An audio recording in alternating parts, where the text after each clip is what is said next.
Doctor ইউনূসকে উকিল notice পাঠালেন। এরপর কি মামলা আসছে? এই উকিল নোটিশের পরবর্তী পদক্ষেপ হিসেবে যদি টিউলিপ সিদ্দিক ডক্টর ইউনূসের নামে মামলা করেন তাহলে কেমন হবে বিষয়টা, এবং মামলায় যদি প্রমাণ করতে পারেন তাহলে কি হবে? তাহলে ডক্টর মোহাম্মদ ইউনূস ফেঁসে যাবেন যে এটি এক প্রকার নিশ্চিত। রাজধানীর বাংলা মোটরে এনসিপির কেন্দ্রীয় কার্যালয়ের নিচে ককটেল হামলা চালিয়েছে দুর্বৃত্তরা। ককটেল বিস্ফোরণের ঘটনায় এনসিপির 4 নেতা আহত হয়েছেন। বোকার স্বর্গে বাস করা জেনারেল ওয়াকারুজ্জামান কি ভাবছেন?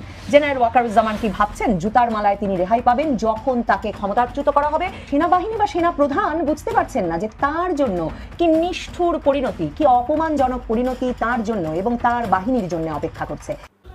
নমস্কার প্রিয় বন্ধুরা, তো আজকের যে ভিডিও পার্টগুলো আপনারা দেখেছেন, এই ভিডিওর পার্টগুলো খুবই গুরুত্বপূর্ণ। আর এই ভিডিওর যে পার্টগুলো আপনারা দেখেছেন, এখন সেই রকমই মহল চলছে বাংলাদেশের রাজনীতিতে। বাংলাদেশের রাজনীতিতে এমনই একটা জল ঘোলা হয়ে আছে, কার সাক্তাতে এই দেশ চলবে, কোন মিলিটারি কোন আর্মিরা এই দেশকে চালাবে, না ইউনূস সরকার চালাতে পারবে, না আদেও দেশকে ছেড়ে দিয়ে সে চলে যাবে এই বাংলাদেশ থেকে।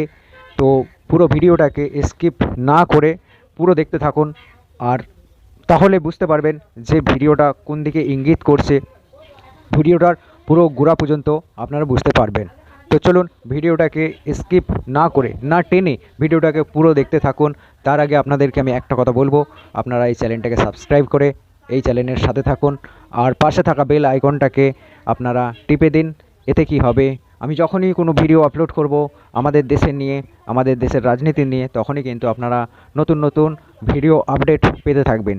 তো চলুন বেশি স্কিপ না করে, বেশি কথা না বলে আপনাদের সামনে ভিডিওটা রাখি। টিউলিপ সিদ্দিক ডক্টর ইউনূসকে উকিল নোটিশ পাঠালেন। এরপর কি মামলা আসছে? শেষ পর্যন্ত কি ডক্টর মোহাম্মদ ইউনূস টিউলিপ সিদ্দিকের কাছেই নাস্তানাবুদ হতে যাচ্ছেন? অবস্থা কিন্তু তেমনটাই বলছে। খুব একটা সুবিধাজনক মনে হচ্ছে না, কারণ যে কোনো অপরাধের প্রতিকারের জন্য, অপরাধীর প্রতিকারের জন্য প্রথমে আগে উকিল নোটিশ পাঠানো হয়। উকিল নোটিশ পাঠায় উকিল নোটিশের যথাযথ জবাব পেলে বা না পেলে এরপরে কিন্তু মামলায় যাওয়া হয়। এর আগে একাধিক বক্তব্যে বলেছি যে টিউলিপ সিদ্দিককে যদি বাংলাদেশের কোনো যোগসূত্রের সাথে গণ্য করা হয়, কাউন্ট করা হয়, বর্তমান অন্তর্বর্তীকালীন সরকার যদি কাউন্ট করে, তাহলে সেটি সম্পূর্ণ ভুল করবে। সেই জায়গায় টিউলিপ সিদ্দিককে নিয়ে যেভাবে টানাহেসরা নাস্তানাবুদ, তার মানহানি করবার জন্য যেভাবে লেগে পড়েছে তৃতীয় বিশ্বের বাংলাদেশ, সেই জায়গায় আজকে টিউলিপ সিদ্দিক প্রতিকার চেয়ে বা প্রতিবাদ জানিয়ে ডক্টর মোহাম্মদ ইউনূসকে কিংবা দুদককে, বাংলাদেশের দুদককে উকিল নোটিশ পাঠিয়েছেন। এই উকিল নোটিশের পরবর্তী পদক্ষেপ হিসেবে যদি টিউলিপ সিদ্দিক ডক্টর ইউনূসের নামে মামলা করেন তাহলে কেমন হবে বিষয়টা? আজকে টিউলিপ সিদ্দিক যদি মানহানির মামলা করেন, ক্ষতিপূরণের মামলা করেন, তাহলে ডক্টর মোহাম্মদ ইউনূস ফেঁসে যাবেন যে এটি এক প্রকার নিশ্চিত। এখন আমরা দেখার অপেক্ষায় রয়েছে যে এই যে উকিল নোটিশটি এলো, এর পরবর্তী পদক্ষেপে কি ঘটে। অবস্থা দৃষ্টিতে মনে হচ্ছে যে টিউলিপ সিদ্দিকই ডক্টর ইউনূসকে নাস্তানাবুদ করে ছাড়বেন। কেউ তো পারছে না ডক্টর ইউনূসকে নাস্তানাবুদ করতে। সেই জায়গায় টিউলিপ সিদ্দিক ইতিমধ্যেই নাস্তানাবুদ করা শুরু করে দিয়েছেন। কদিন আগে আপনারা দেখলেন যে ডক্টর ইউনূস যুক্তরাজ্য সফরে গিয়েছিলেন। যুক্তরাজ্যের প্রধানমন্ত্রী পর্যন্ত ডক্টর ইউনূসের দেখা দেয়নি। যুক্তরাজ্যের রাজা তৃতীয় চার্লসের সাথে দ্বিপাক্ষীয় বৈঠকের একটি গল্প করেছে। আজ পর্যন্ত কোনো গণমাধ্যম, প্রধান উপদেষ্টা ডক্টর মোহাম্মদ ইউনূসের ফেসবুক পেজ, সোশ্যাল মিডিয়াতে কোনো ছবি প্রকাশ হতে দেখিনি। কিন্তু সরকারের তরফে বলা হয়েছে যে একটি দ্বিপাক্ষিক বৈঠক হয়েছে। বৈঠক হয়নি, একটি সাক্ষাৎ হয়েছে আধা মিনিটের, কিন্তু বৈঠকের গল্প দেওয়া হচ্ছে। যেটি হোক, টিউলিপ সিদ্দিক অন্ততপক্ষে ডক্টর ইউনূসকে এই সফরে নাস্তানাবুদ করতে পেরেছেন। আগামী দিনে আমরা দেখব যে আইনি পদক্ষেপে ডক্টর মোহাম্মদ ইউনূস টিউলিপ সিদ্দিকের হাতেই নাস্তানাবুদ হচ্ছেন।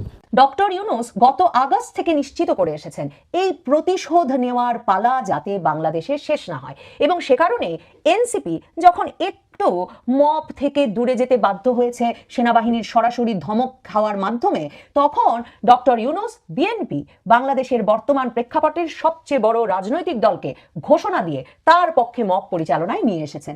ডক্টর ইউনূসের বিরাট সাফল্য। কিন্তু বোকার স্বর্গে বাস করা জেনারেল ওয়াকারুজ্জামান কি ভাবছেন? জেনারেল ওয়াকারুজ্জামান কি ভাবছেন জুতার মালায় তিনি রেহাই পাবেন যখন তাকে ক্ষমতাচ্যুত করা হবে?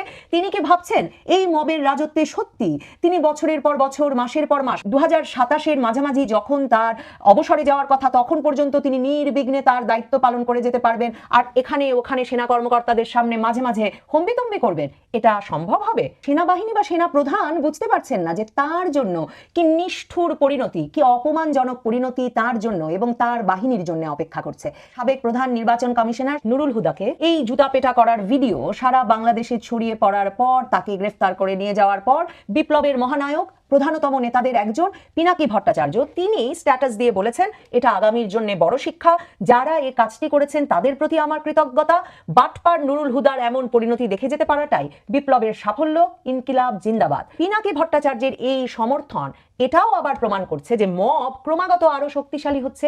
বিএনপি এবং এনসিপির মধ্যে আরো নানা বিষয়ে ব্যাপক অনৈক্য থাকলেও মবই যে আসলে বিচারের একমাত্র পথ এবং মবই যে বিপ্লবের সাফল্য প্রমাণ করে, এখন সেই ধারণায় এনসিপি এবং বিএনপি একমত। হাসনাত আব্দুল্লাহ মবের রাজা বলি যাকে, সেই হাসনাত আব্দুল্লাহ গত কিছুদিন ধরে নীরব। আমার ধারণা হাসনাত আর সার্জিসের নীরবতা দেখেই সেনাবাহিনী আর সেনাপ্রধান ভাবছিলেন তারা মব ভায়োলেন্সটাকে বেশ নিয়ন্ত্রণে নিয়ে এসেছেন। এখন হাসনাত আব্দুল্লাহ একজনের স্ট্যাটাস শেয়ার করে লিখছেন, এখন হাসনাত আব্দুল্লাহ পয়েন্ট মানে একদম ঠিক কথা এ কথা বলে একজনের স্ট্যাটাস শেয়ার করেছেন, যেই স্ট্যাটাসে স্পষ্টত লেখক লিখছেন যে মব হচ্ছে ক্রিমিনাল সুশীলরা একজোট হয়ে যা করে সেটা, তাদের প্রতিহত করার জন্য যেটা হবে সেটা হবে আন্দোলন। ক্ষুদ্র স্বার্থ বুদ্ধি থেকে কতিপয় কাওয়ার্ড যদি একত্রিত হয় সেটাকে মব বলে। মব সবসময় কৃত্রিম, যেমন শাহবাগ মানে শাহবাগের গণজাগরণ আন্দোলন। আর যখন কোনো দাবি ব্যক্তি স্বার্থকে ছাপিয়ে বৃহত্তর কল্যাণের দিকে যাইতে চায়, যার মধ্যে একটা জেনুইন ট্রুথ থাকে, সেটাকে বলে আন্দোলন, কোনোভাবেই মব না। জেনারেল ওয়াকারুজ্জামানের জন্য, সেনা প্রধানের জন্য, কিংবা বাংলাদেশের পুলিশ প্রশাসন, জনপ্রশাসন, সেনা প্রশাসনের যে কোনো জায়গায় দায়িত্বরত ব্যক্তিদের জন্য সবচেয়ে ভয়ঙ্কর লাইন এর পরের লাইনটি। সেখানে এই লেখক লিখছেন, এই মবের মধ্যে যদি ভায়োলেন্স থাকে সেটাকে বলে ইমানসিপেটরি বা মুক্তিকামী সহিংসতা, উল্টাটাকে বলে সন্ত্রাস। তার মানে প্রতিশোধ নিতে বৃহত্তর ঐক্য গড়ে জনগণ যদি মব সৃষ্টি করে এবং তার মধ্যে যদি ভায়োলেন্সও থাকে সেটাকেও বলতে হবে ইমানসিপেটরি বা মুক্তিকামী সহিংসতা। বোঝেন তো, জানেন তো, জুলাইয়ে তো আমরা মেনেই নিয়েছি যে লাঠি সোটা দিয়ে, দেশীয় অস্ত্র শস্ত্র দিয়ে পিটিয়ে মারা, পুড়িয়ে মারা, তারপর ব্রিজের সাথে ঝুলিয়ে রাখা, দিনের পর দিন সেই লাশ উল্টো করে, এগুলো সবই ছিল মুক্তিকামী সহিংসতা। বর্তমান সরকার ইনডেমনিটি দিয়েছে ওই সব সহিংসতার বিচারের বিরুদ্ধে। আর এটাও নিশ্চয়ই জানেন, জুলাই আগস্টে অনেকগুলো মামলা হয়েছিল দেশীয় অস্ত্র শস্ত্র দিয়ে পিটিয়ে মারার, যেসব মামলায় অনেক ক্ষেত্রেই আসামি হিসেবে চিহ্নিত করা হয়েছিল কোটা সংস্কার আন্দোলনকারী বিএনপি জামাত শিবিরের কর্মীদেরকে। এরকম একটা মামলায় পরে অবশ্য সাবেক আইনমন্ত্রী আনিসুল হক আর সালমান এফ রহমানকে গ্রেফতার দেখিয়ে এজাহার বদলও করা হয়েছে। কিন্তু প্রশ্ন করুন তো, পুলিশ যদি আন্দোলনকারীদের দমনে তখন রাস্তায় থাকে, তাহলে কারা দেশীয় অস্ত্র শস্ত্র নিয়ে পিটিয়ে শত শত ব্যক্তিকে মারছিল যে এতগুলো মামলা হলো পিটিয়ে মারার? সেনাপ্রধান ওয়াকারুজ্জামান। জুতার মালায় সম্ভবত আগামীতে খুব বেশি দিন আপনারা কেউ রেহাই পাবেন না। আপনাদের জন্য আছে আরও কঠোর শাস্তি। মুক্তিকামী সহিংসতার সর্বোচ্চ পর্যায়ে আপনাদের জন্য অপেক্ষা করছে।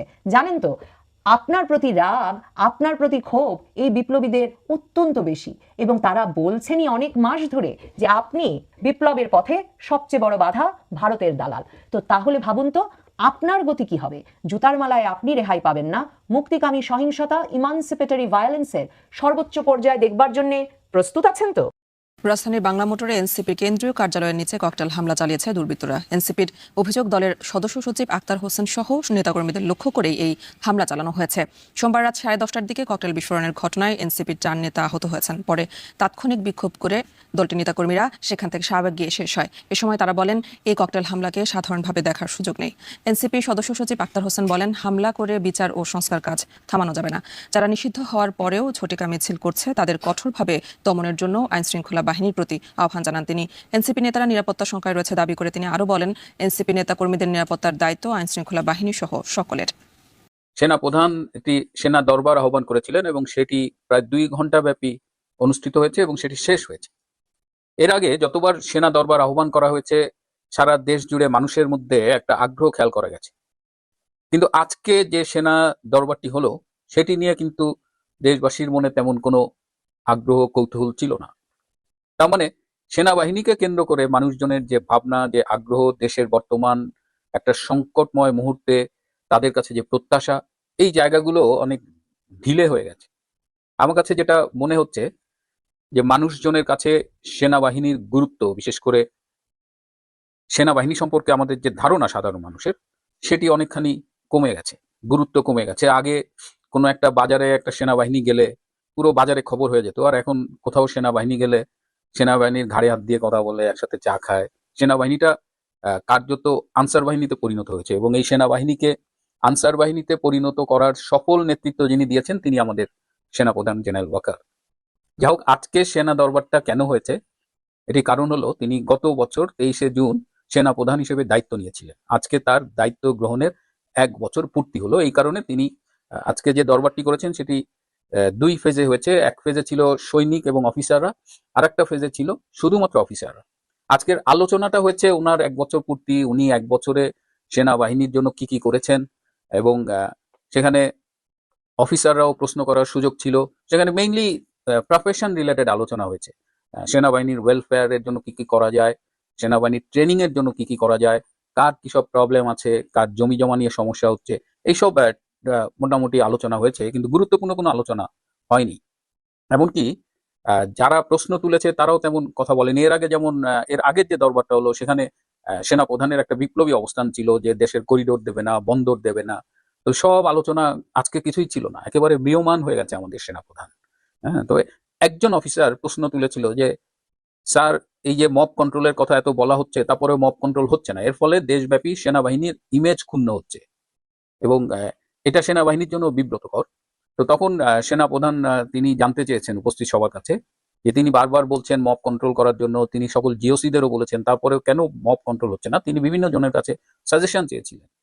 সারপ্রাইজিংলি কেউ তাকে কোনো সাজেশন দেয় নাই, সবাই চুপ করেছিল। তো মব কন্ট্রোল কেন হচ্ছে না? আমি যদি প্রশ্ন করি, বিং এ সিভিলিয়ান, কেন মব কন্ট্রোল হবে? মবটা কারা ক্রিয়েট করছে? মবটা প্রথম দিকে করেছে ছাত্র সমন্বয়করা, এই সোকল্ড এনসিপি এরা। এখন মব 99.99% করছে বিএনপির নামধারীরা।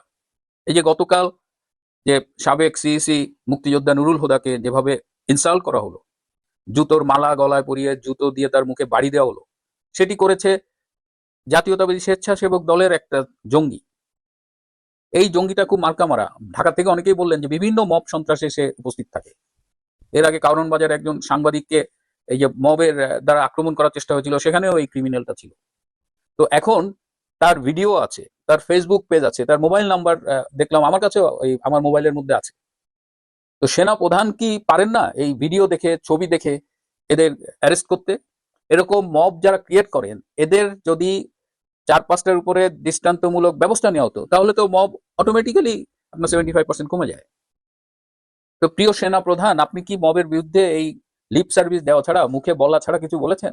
আপনি জিওসিদের মানে ক্যান্টনমেন্টের যারা জেনারেল ইন কমান্ড থাকে তাদের ডেকে আপনি বলেছেন, বাট ইটস নট হ্যাপনিং। বরং আপনি বলার পরে এখন এটা আরো বেড়ে গেছে, এবং এখন একদম ভিআইপিরা মব সন্ত্রাসের শিকার হচ্ছে। এই যে বিএনপি নির্বাচন কমিশনের কাছে গত 3টা নির্বাচন নিয়ে অভিযোগ করেছে, তারা থানায় মামলা করেছে। তো 2024-এর যে নির্বাচনটা হলো, সেই নির্বাচনে কিন্তু বর্তমান সেনাপ্রধান জেনারেল ওয়াকারেরও ভূমিকা ছিল। আমরা দেখেছি মিডিয়ায় তিনি কথা বলছেন, নির্বাচন কমিশন অফিসের সামনে দাঁড়িয়ে তিনি প্রেস ব্রিফিং করছেন। সুতরাং টুডে অর টুমরো জেনারেল ওয়াকারকেও কিন্তু ধরা হবে। জুলাই আগস্টের যে কিলিং গুলো হয়েছে, সেই কিলিং গুলো থার্ড পার্টি করুক আর যারাই করুক, সেখানেও কিন্তু জেনারেল ওয়াকারের ভূমিকা আছে। তিনি সেনা প্রধান হিসেবে দায়িত্ব এড়াতে পারেন না। সুতরাং তিনি আজকে মবের বিরুদ্ধে ব্যবস্থা নিচ্ছেন না, শুধু মুখে আওয়াজ দিচ্ছেন। সেনাবাহিনীর মতো প্রতাপশালী একটা বাহিনীকে তিনি আনসার বাহিনীর পর্যায়ে নামিয়ে এনেছেন। এসব করে কি তিনি ব্যক্তিগতভাবে রক্ষা পাবেন? মব করা হচ্ছে, সেখানে সেনাবাহিনী যাচ্ছে, সেনাবাহিনী তাদের মাথায় হাত দিয়ে বুঝাচ্ছে, পরে একসাথে চা খাচ্ছে। এইভাবে মব কন্ট্রোল হয়? যারা মব করে তাদের জন্য তো বিচারের ব্যবস্থা করতে হবে, শাস্তির ব্যবস্থা করতে হবে, তাদের গ্রেপ্তার করতে হবে। ইফ ইউ রিয়েলি মিন ইট। আর আপনি যদি মিন না করেন, আপনি যদি মনে করেন যে আমি বলবো, যেমন আপনি 5ই আগস্ট বলেছিলেন দেশবাসীর জানমালের দায়িত্ব আপনার, আপনি সেই দায়িত্ব পালন করেননি, তাহলে সেটা অন্য কথা। তাহলে তখন ইউল গেট ইউর রিটার্ন। ইতিহাস আপনাকে ছাড়বে না, আপনার প্রাপ্য আপনি পাবেন। আজকে সেনা দরবারে ভীষণ বিমর্ষ অবস্থায় তাকে দেখা গেছে। এই যে সেনাবাহিনীর অফিসাররা এখন ব্যক্তিগত কারণে, স্পেশালি রিক্রিয়েশনের জন্য, যদি আগে তারা মাঝে মধ্যে বাইরে ঘুরতে যেতেন, এখন যেতে পারেন না, সেই জায়গায় ছুটিগুলো বাতিল করা হয়েছে। এটা নিয়েও সেনাবাহিনীর অফিসারদের মধ্যে একটা অসন্তোষ রয়েছে। এবং আজকে তিনি এটা দেখার জন্য লেফটেন্যান্ট জেনারেল কামরুলকে বলেছেন। লেফটেন্যান্ট জেনারেল কামরুলের সাথে তিনি যখন কথা বলেন, এমনি সেনাপ্রধান কিন্তু মানুষ হিসেবে বেশ হাসি খুশি থাকেন, কিন্তু আজকে সেই সেনাপ্রধানকে আমরা খুঁজে পাইনি। এবং তিনি আজকে শুধু হতাশ ছিলেন তা না, তিনি নিজের মুখে বলেছেন যে তিনি এই যে ডিসইনফরমেশন, মিস ইনফরমেশন, ইউটিউবে তাকে নিয়ে কথাবার্তা বলা হচ্ছে, এর জন্য তিনি বেশ হতাশ, বেশ অনেকটা ফ্রাস্ট্রেটেড তিনি।